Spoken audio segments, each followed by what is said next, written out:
Hi everyone, I'm Lawrence Ross, the artist and founder of String of the Art.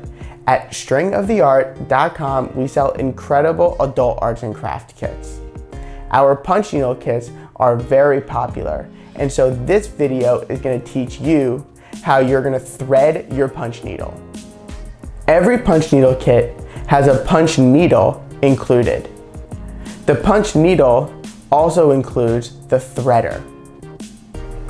Take the top of the threader and insert it through the golden tip of the punch needle.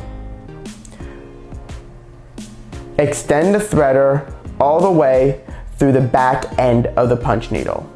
Open up the threader and place your yarn inside the threader.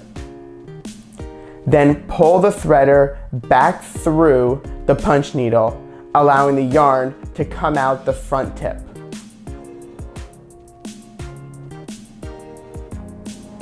The punch needle tip will have a little circle that's called the eye.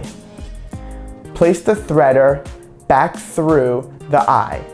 Place the yarn through the threader and pull again, allowing the yarn to go through the eye of the punch needle. Now your punch needle is ready for punching.